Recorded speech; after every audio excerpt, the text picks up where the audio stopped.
Chapter 1. Living and non-living things. All things around us are either living things or non-living things. Those who have life are known as living things and those who have no life are known as non-living things. Have you seen wooden toy moving on its own? The answer is no. I am sure.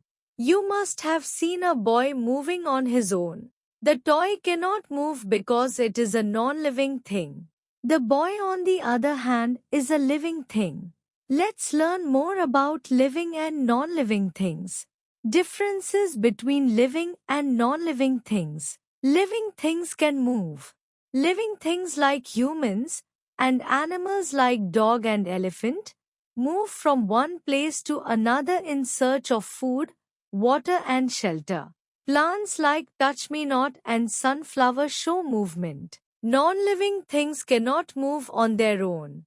Things like car, bus and chair need to be pushed or pulled by a human being, an animal or an engine to move. Non-living things do not need food or water. Living things breathe. Living things like human beings and animals need air to breathe. Lungs help humans to breathe. A fish breathes through gills. A frog breathes through both skin and lungs. Insects breathe through tiny holes in the body. Plants have tiny holes in their leaves called stomata or pores to breathe. Non-living things do not breathe. Living things grow. Living things grow. Living things change their shapes and sizes as they grow. A kitten grows up to become a cat. A human baby first grows up to a little child and then grows up to become an adult. A seed grows up to become a baby plant and then into a tree. Non-living things do not grow. Living things feel. Human beings and animals respond to the changes in the environment with their sense organs. Plants also feel changes in the surroundings. They bear flowers in spring and shed their leaves in autumn. Non-living things cannot sense or feel any changes. Living things reproduce. Human beings and some animals like cow and buffalo give birth to their young ones. Birds and animals like fish and snake lay eggs. The young ones hatch out of these eggs. New plant grows from seeds mostly. Non-living things do not give birth to young ones.